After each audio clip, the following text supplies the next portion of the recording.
Welcome to God's Word on Air with Nelly Eguterai. We are so glad you could join us. Every message is designed to build your faith, line upon line and precept upon precept. And now, today's message. Be blessed.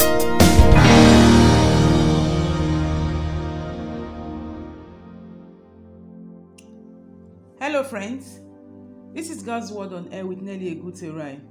It's another glorious and a beautiful day as usual. We have a faithful God, an unchangeable changer. I just want to welcome you to today's teaching, and I count it a privilege to break the bread of life with you once more, the 23rd day of March 2021. Like I said earlier, and as we all know, we're still in the first quarter of this brand new year. Hallelujah. Please let's just pray quickly as we move along.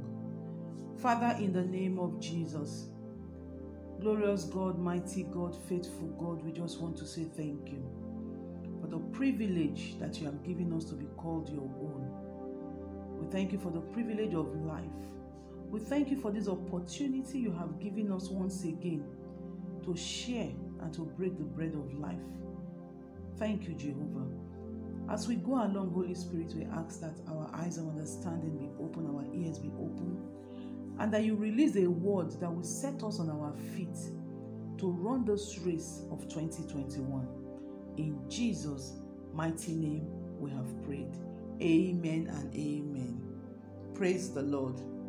I'll be speaking on from Samaria to Galilee. From Samaria to Galilee. And I'm continuing from our last week's scripture that we used, Luke 17:11 to 16. Luke 17:11 to 16. And I will quickly read my text once again. Luke 17:11 to 16 says, "And it came to pass as they were on the way to Jerusalem, that he was passing along the borders of Samaria and Galilee. And as he entered into a certain village, there met him 10 men that were lepers, who stood afar off. And they lifted up their voices, saying, Jesus, Master, have mercy on us. And when he saw them, he said unto them, Go and show yourselves unto the priests. And it came to pass, as they went, they were cleansed. And one of them, when he saw that he was healed, turned back with a loud voice, glorifying God. And he fell upon his face at his feet, giving him thanks, and he was a Samaritan." Praise the Lord. That's our scripture for today. Luke 17:11 to 16. That was the text I taught from last week. The heart of gratitude. The heart of gratitude. But today I'm talking about from Samaria to Galilee, because that story also has another meaning. And so I'm taking it from that angle this morning. And like we see in our text, and like I mentioned last week, this is a story, popular story of the 10 lepers, Jesus healing the 10 lepers. And just one came back. And we know who lepers are. Lepers are those that have the disease called leprosy. And so, like I said last week, leprosy is a dreaded, loathsome disease. It is also an incurable one that disfigures and rots away the body. And I told us last week that leprosy is an illustration of sin. Leprosy is an illustration of sin, because Jesus looked at these men and they cried out, just like blind Bartimaeus, cried out, Jesus, Master, Epistata. Of course, like I said, they must have heard about him. Maybe that's the first time they are seeing him, and he was coming their way. And they realized that they needed to take this opportunity, it's a golden one, to be cleansed from this incurable disease. And so they cried out to him, and what did they say? Jesus, Master, have mercy upon us. That's why I said, like, without Christ, we are all leprous. We are spiritually deficient one way or the other. We need Jesus to change us or cleanse us with his precious blood at the point of what? Salvation. Salvation simply means deliverance. Deliverance. Just like no matter who you are, whether you are rich, whether you are poor, whether you are a man with connection, whether a man of influence or affluence, no matter your condition, you need Jesus. We see a story, a classic story also in 2 Kings 5:1. The story we all know is 2 Kings 5:1. It's a long reading, 1 to 15. I'm not going to take it, but I just want to mention the man Naaman.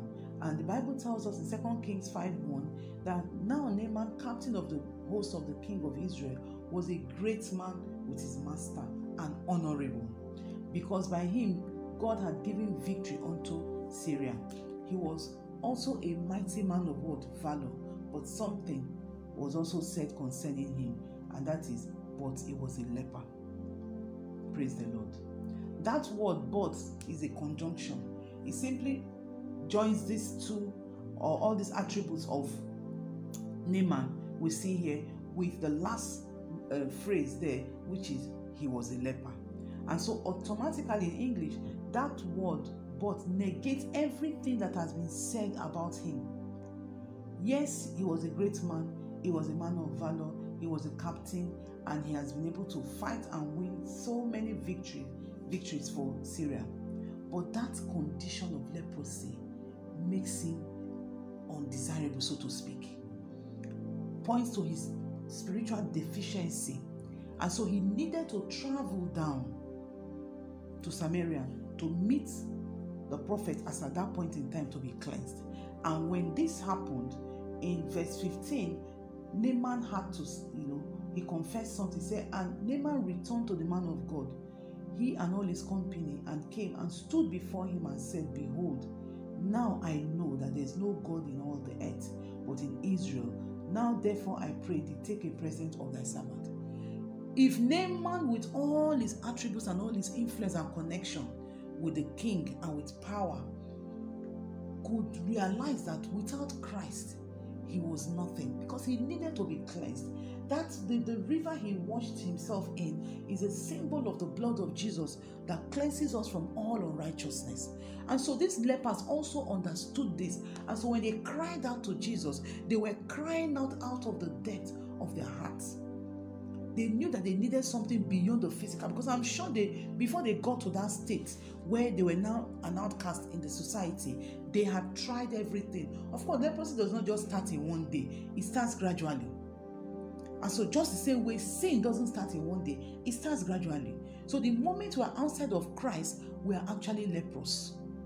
And so when they cried out, they knew we needed something greater or more powerful than all the remedies and all the potent, all the concussions and everything we have been trying to do to take away this reproach from our lives. And Jesus looked at them, and immediately he also recognized that these men need help. Beyond their physical help, they need spiritual help. And he said, go show yourself to the priest. And as they went, the Bible tells us they were cleansed. And so going to the house of the priest, or going to the temple to be cleansed, ceremonial, to be cleansed, to perform those ceremonial rites, was also a symbol of the blood of Jesus being used to wash away their sins. And so when they go through that ritual, that ceremonial cleansing, they will not be declared and they will not be declared clean by the priest, and so they can come back into society.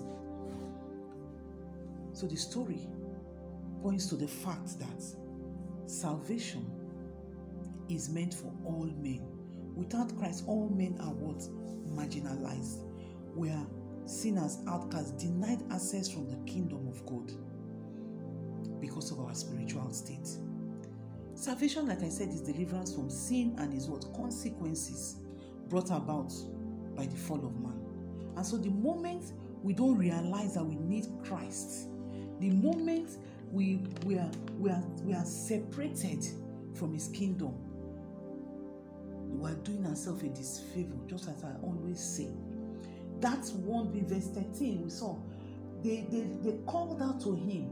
They called out, they screamed, Master, have mercy upon me. They realized their state. Verse 14, the one servant, as they went in obedience to the commandment of Jesus, Jesus didn't pray. Instantly he saw their need. Instantly he knew what to do. Instantly the power and authority in his word manifested. We saw him exhibit his authority upon the earth. by just speaking the word. And so only one realized that this is beyond my physical healing. This is beyond my scars. This is beyond the stigmatization and the segregation. It was a Samaritan. And so Jesus had to travel 1,113 kilometers. That is about 692 miles just to encounter these people. He could have taken another path, but he wanted to break that dividing line. 10 in the Bible represent completeness, God's completeness. That's why we have the 10 commandments representing the 10 complete laws of God. And so these 10 Samaritans these 10 lepers actually represent the sum total of human needs and hopelessness. Jesus was going from Samaria to Galilee.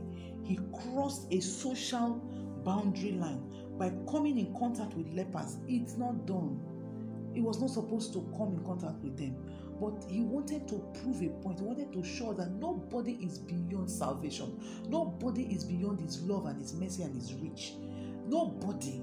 As long as, just the same way they cried out to him, as long as you are ready to cry, he said, whosoever is willing, come and drink of me.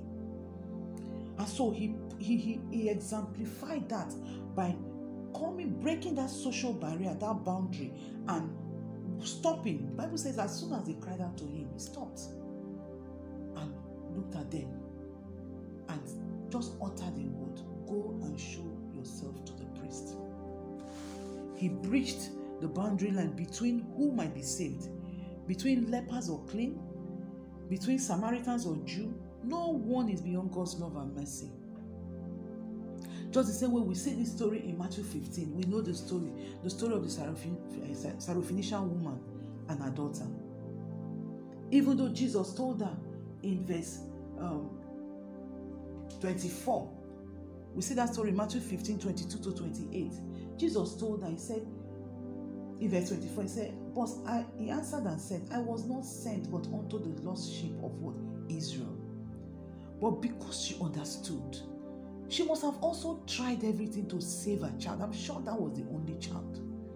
She must have tried everything, and she knew that this was an opportunity. I have tried it my own way, it didn't work. I have gone to all the herbal practitioners, it didn't work. I've gone to the physicians of my time, it didn't work. And so I needed a higher power and a higher authority, and she came to Jesus. The Bible says even when Jesus turned her away and tried to discourage her, the Bible says she fell down and she worshipped. Praise the Lord. Just like this leper, the Samaritan leper. They were not Jews, but they understood that there was something that they were lacking. There was something that they didn't have, and they needed to grasp it with all their might.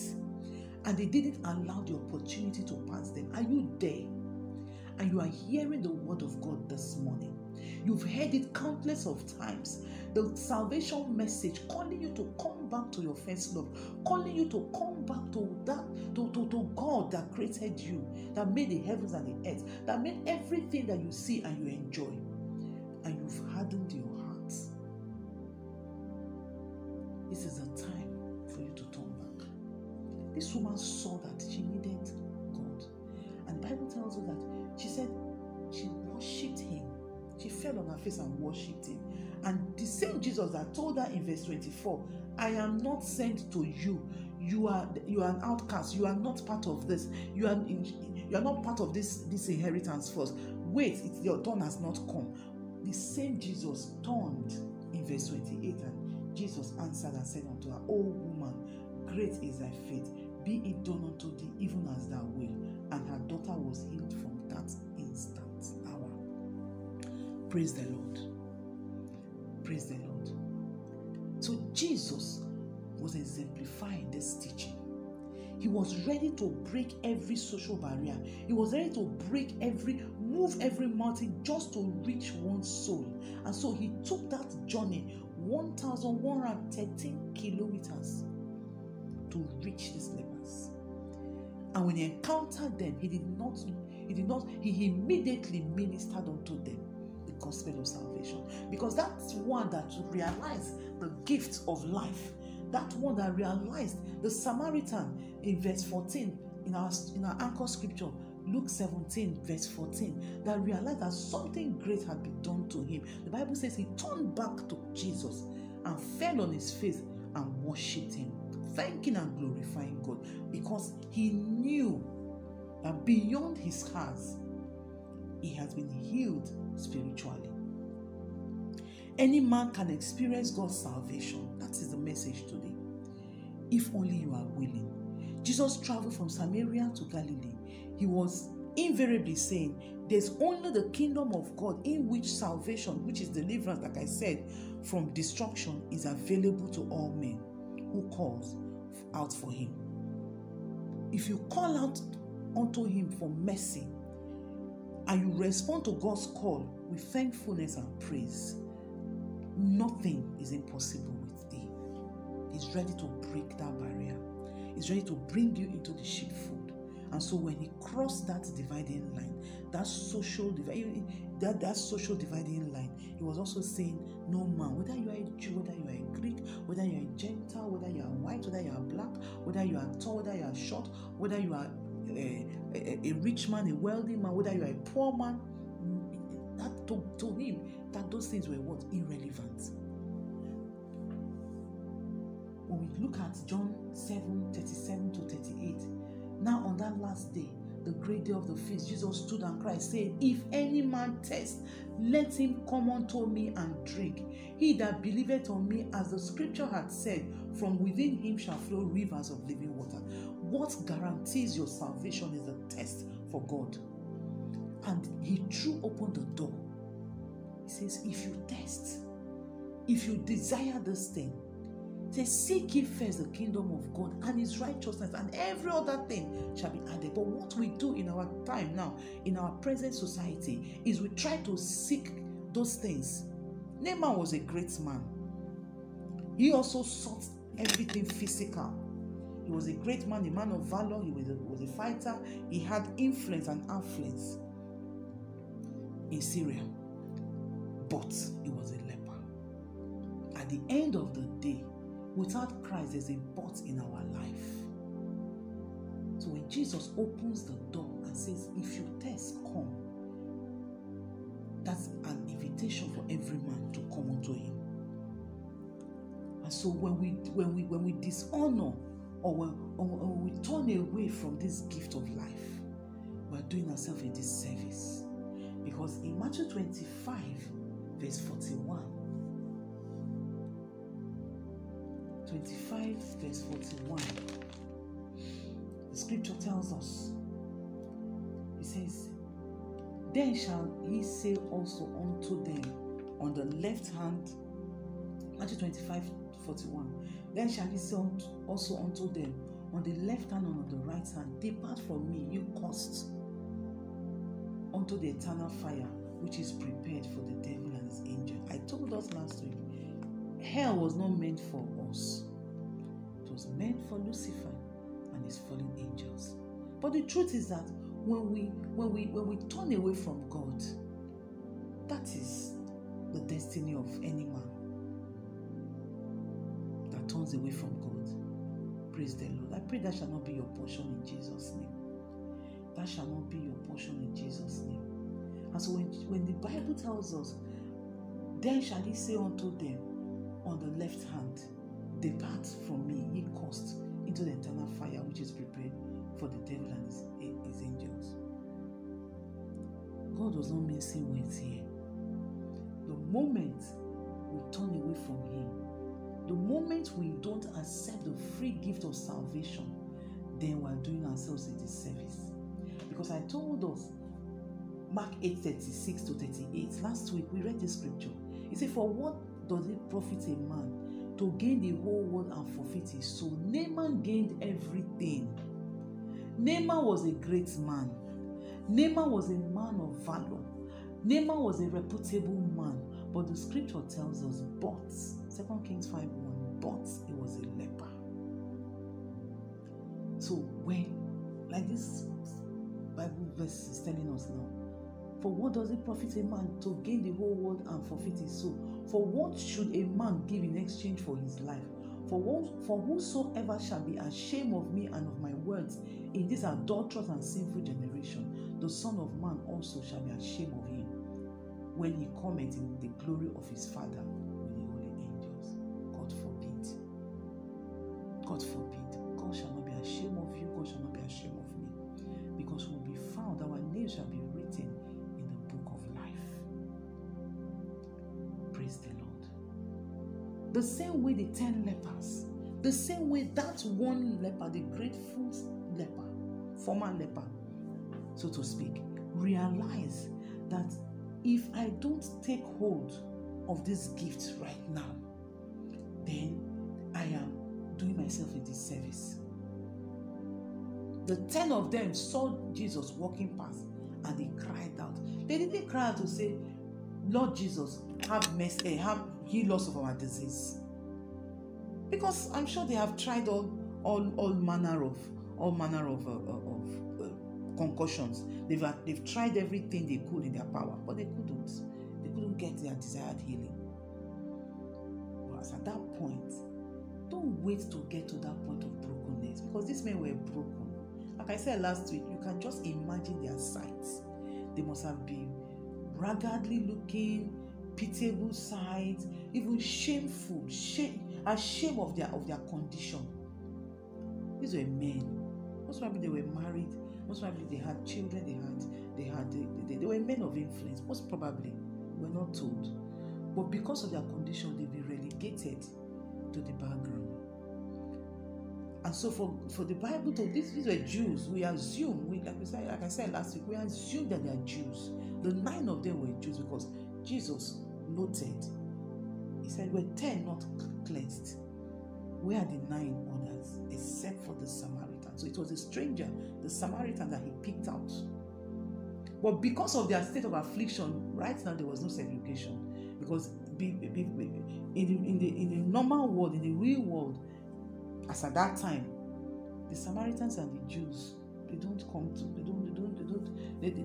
see eyeball to eyeball, because the Jews felt superior to the Samaritans. They felt they were better off because they felt these people were more or less an adulteration of the true Jewish culture and tradition. So they were people of mixed races because of their association with other races. And so there was this issue of intermarriage and adaptation of their cultures and their way of life, their religion and all that. So the Jews see them as an outcast, as inferior to the Jewish race. So they never really have anything to do with them.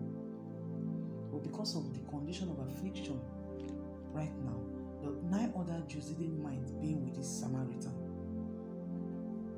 And that is man for you. That is man for you.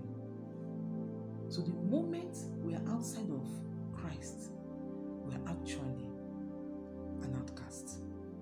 We're actually rejected. And so just the same way Jesus calls out, "Come, all ye that are thirsty, come and drink from me." Throws the door open. It's the same message, the gospel of salvation, we are still preaching today. And even after my generation, even after me, men will still continue to preach this gospel of salvation until the end comes. I pray you shall not be found wanting in the name of Jesus. I told us, hell is not meant for us. Look at the price we have to pay when we don't heed this call. Psalm 21, 8-9 tells us, "Thy hand will find out all thy enemies. Thy right hand will find out those that hate thee. Thou will make them as a fiery furnace in the time of thy anger. God will swallow them up in his wrath, and the fire shall devour them." God forbid. That shall not be my portion. That shall not be your portion in the name of Jesus. The moment we reject the gospel of the cross, the moment we reject Christ, that is the destination of man. Revelation 21 tells us, 21 verse 8 tells us, all liars, all abominables, all adulterers, all murderers, all sexually immoral people, this category of men will find themselves in the lake of fire that burneth. I'm sure it is not what you want for yourself at the end of the day. I'm sure you don't want to end up in that situation. So the call today is Jesus is calling you. He's ready to move mountain to bring this word. Men have paid the price of their lives. They have laid their lives on the altar just to take this gospel of salvation to the ends of the earth. God's generals before our time, even our time, men have paid prices. Some have paid with their blood. Some have paid with everything that they have just to make sure the gospel covers the whole earth. Because every soul, just one soul that comes to God, there's rejoicing in heaven. Are you out there? You are still outside of the sheepfold. It is time for you to come. Do not harden your heart. You are hearing the word this morning. Do not harden your heart. Because I showed us in the scripture, Naaman was a rich man, but he still came and confessed there's no God anywhere but in Israel. Verse 15 of 2 Kings 5, he said he returned back to the man of God. After he was cleansed, he returned back, and all his company came with his entourage and stood before the prophet. And he said, behold, now I know that there is no God in all the earth but in Israel. Now therefore I pray thee, take a present out of thy servant. If Naaman, an outsider, could recognize this, how much more you that have been hearing this gospel? For some of us, we've been hearing this gospel from our childhood. We've been in church. Our parents have been Christians. Our parents have been born again. They've taken us to church from when we were little. But till now, we've been playing church and we have not really accepted Him as our Lord and Savior. This is the time. And if you're out there, you have realized that without Christ you are leprous.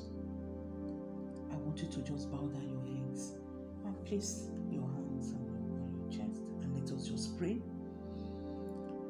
Thank you, Father. In Jesus' mighty name. Father, I want you to declare this word loud and clear if you're out there. Lord Jesus, have mercy upon me. Come into my life.